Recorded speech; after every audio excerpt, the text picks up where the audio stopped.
I'm trying to write before my mom comes here. So I'm writing a book, long story short. I'm outside trying to see what I can get away with in this time frame. Because my mom definitely about to pull up so we can go to this dealership. I ain't got no car. I'm finna sign the deed away to my original car so I get this next car. And the old dealership just fladoogled us over with withholding the payment I had sent.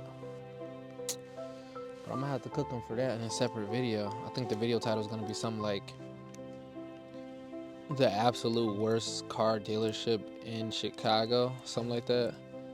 But I'm gonna show you guys the hard details, the hard facts. We're gonna get these mother freaking grabbers, and we're gonna make sure they don't grab anything else that they weren't supposed to grab. These guys been inappropriately grabbing things. And if you've ever been inappropriately grabbed, I don't mean like sexually. I mean like inappropriately, if you catch my drift. I gotta think of words that aren't curse words because I'm tired of editing out these curse words and I curse like every sentence. So it's like, it's gonna be pretty hard, but I'm gonna figure this out. I'm just gonna go with it. So basically the title of the book is called From Bed Prisoner to Freedom, My Escape from Depression. You know what I'm saying? You like it? You like it? I feel like it's a pretty strong title, and I'm working with AI to try to give myself like an outline. It's like a 3-part book, right? So you got part 1, The Darkness, chapter 1 through 4, about 10 to 15 pages each, give or take. You got part 2, The Escape Plan, the pivot point. This is where you start to realize some of the hardest truths, no one's coming to save you. It's just you. God is there, but he can only save you if you save yourself. And that's a hard pill to swallow. And it's not that, it's like you have to believe. Like you could believe that he's coming to save you and he'll come to save you. But if you just believe like that you won't be saved, no one is coming to save you. Like you'll get no extra help. You know what I'm saying? That's one thing I realized with this whole God, universe, spiritualism, hermeticism. You know what I'm saying? Like it's whatever you believe in. Even the AI. I dropped a video on Instagram stories about the AI kind of explaining how to manipulate the physical reality. You know what I'm saying? And basically it was talking about how emotions are the fuel and thought is the start process of molding your desired reality. You know what I'm saying? AKA manipulation, AKA transmutation.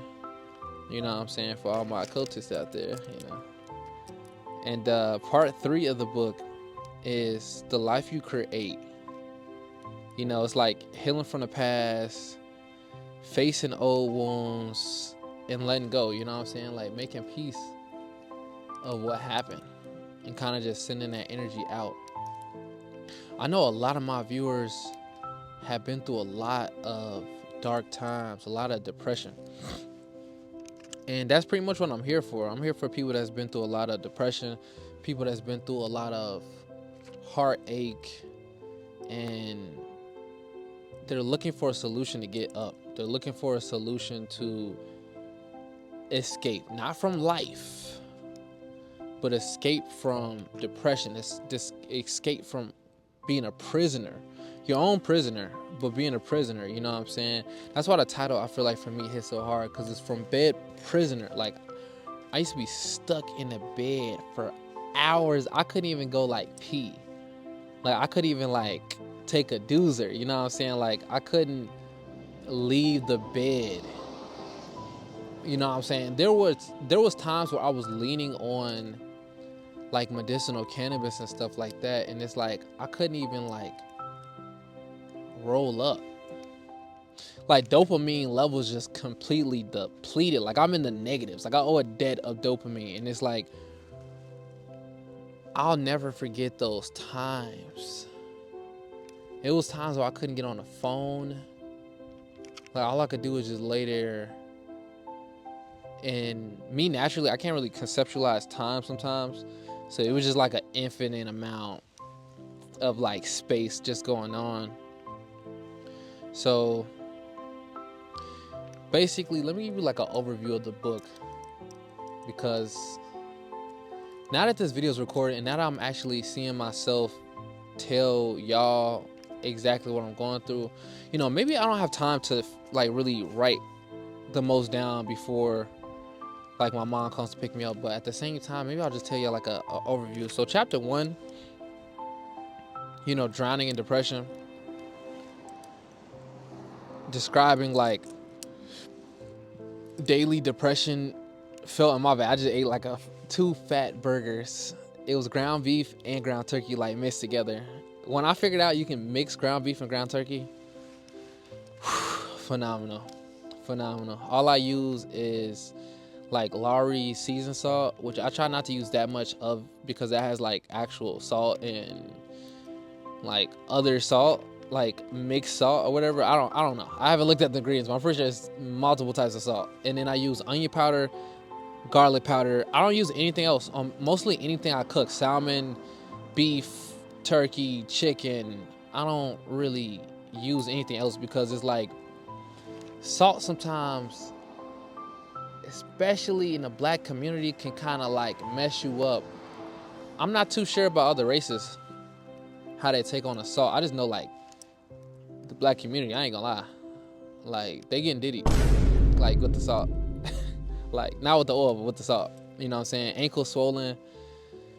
You got old people talking about, yeah, I think my socks are kind of tight. You think your socks? You think you want me to believe that your socks are why your ankles are swollen? That's crazy. I'm not.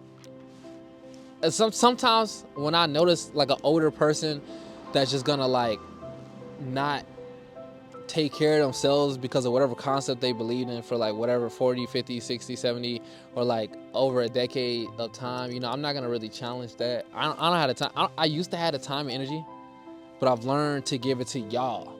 You know, I used to go out of my way for hours, think about this stuff for days. See, I have a little bit of like cerebral like OCD, and I haven't really like checked into it, right? So don't quote me. But basically what I've noticed is my mind tends to repeat a lot of things, a lot of events, a lot of conversations, and it doesn't really let that go until I let that go. Sometimes it's trying to solve an issue. Sometimes it's trying to solve a missing puzzle thing. That's why I believe I tell great stories. I know sometimes in psychology, you get to the point where you realize humans can't really tell stories the same way collectively sometimes. And even if you tell a person to tell a story again and again and again, sometimes the details change. But what I've noticed with me, I kind of obsess about details. So a lot of times I'll memorize something from obsession because I don't really have like one of those photographic memories. But like through obsession, I can memorize a lot. I can memorize under stress or anxiety. I can memorize under like necessity too. Like that's why I think it makes me a good scientist, because it's like through necessity alone and the fact that I'm solving someone else's problem or my problem, I kind of just memorize it. But yeah, I was going off in a small yap tangent. Chapter 1 is just gonna be about describing the feelings, the raw hard truth feelings and thoughts about depression.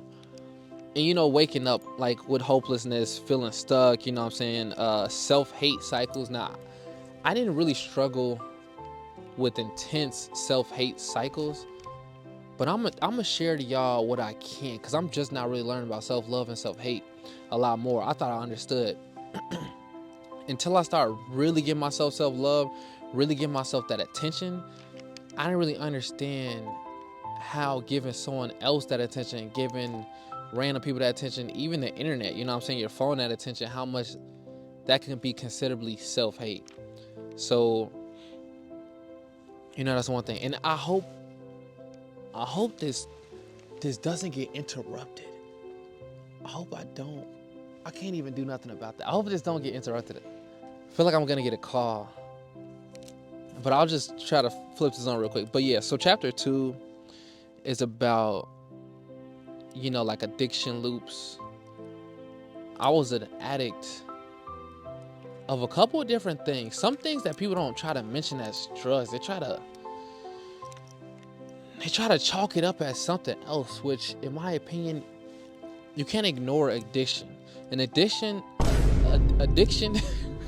addiction and depression, in my opinion, is like, they're more than neighbors. They're like lovers. They're like intertwined lovers that, like,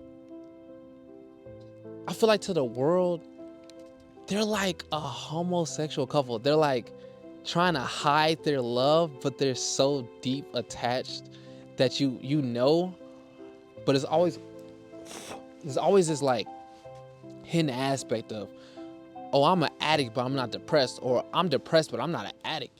And a lot of people don't count certain things like food an addiction. How are you 400 pounds, 500 pounds, 600 pounds, but you're not going to qualify yourself as an addict because you don't do any substances or compound drugs?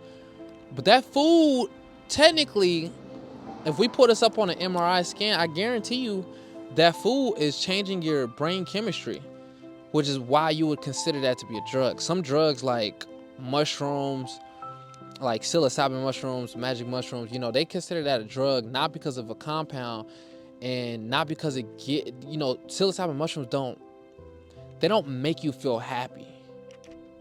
They don't force serotonin levels to change. Your perspective changes, and then your levels change and adapt, and it's not the same as like a compound drug. Damn, I ran out of time, but that's pretty much it. Cause I'm gonna go more into detail about the book. You know what I'm saying? Chapter 3 was about the wrong relationships. Chapter 4 is about losing it all. I lost a lot of stuff last year, and I'm trying to see. To end on this note, man, I lost a lot of stuff last year, and I'm here to like bring it all back. I'm here to get everything back. First of all, this is all an illusion. You're gonna hear me say that every single time, but this is all an illusion. And every single thing that you lose is not lost unless you believe it's lost. And what's for you will always come back. And whatever is given to you by God can never be truly taken, because it's what you believe. You can only have what you already have. It's another spiritual fact. You going in?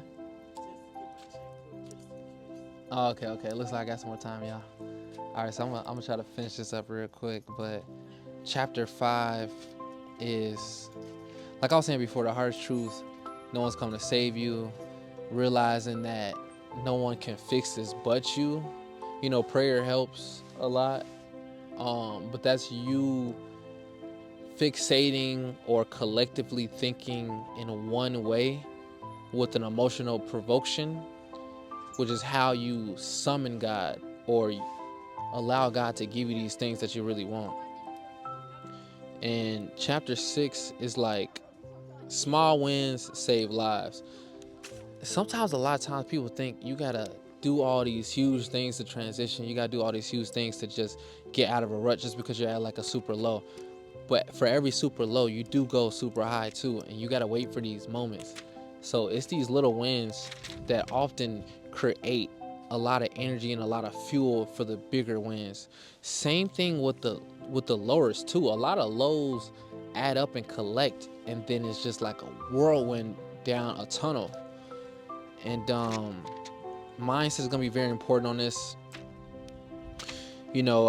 Sometimes small wins or small changes in your schedule or routine, like making your bed, walking outside for a couple hours really fixed a lot of things in my mind. I used to walk 5 miles last year just to, well, of course I was trying to lose weight, you know what I'm saying? I wasn't necessarily thinking I was working on my mind, but looking at that, it's like I was actually working on my mind. I actually was clearing my mind and engaging in a type of activity positively and health wise to like transmute my life over. into the, you know, the better position, the best position, and ascend upwards so I can, you know, see, get that enlightenment, get that love, and see how to change from there. Chapter 7, cutting out the poison, whether that be a habit, toxic people, and definitely vices. Vices is how you engage in addiction. An addiction is a external response to an internal problem. The fact that this external is an illusion, you can't fix an internal, something real, with an external illusion. Like, really think about that. Like, try to fix a problem with an illusion. That's like you got bills due tomorrow, so you get blackout drunk tonight. That's not gonna fix tomorrow. Plus, maybe you needed that money for like gas to get to somewhere else to like fix the bills that you have tomorrow. Maybe you need to go to a grandparent's house, go to a parent's house, go to someone else's house to actually fix these problems. And that's pretty much all the time I got, y'all. But, you know, I'm gonna go over the whole book. I'm writing this day by day. AI instructed me to do about 500 pages. And 500 pages a day gives me to finish the book about 2 to 3 months. I was trying to get my cat in the camera. Gotcha. Here's my cat, y'all. Okay. Yeah, I'm finna go drop this deed off at the new dealership. Yeah, you outside, huh? She an outside and indoor cat. You know what I'm saying? Shita, mom. But yeah. Talk to y'all later, man. I hope y'all doing good. I hope y'all giving yourselves the love and attention that y'all worth. Y'all worth a lot of love and attention that you don't know. And I'm here to tell you. That you can love yourself. I love myself. And I love myself every day more. And I love my cat. I love you. So don't nobody ever touch that cat. Switch to you. I ain't gonna turn up the eye, y'all. Bye. Like and subscribe. Ho, ho, ho.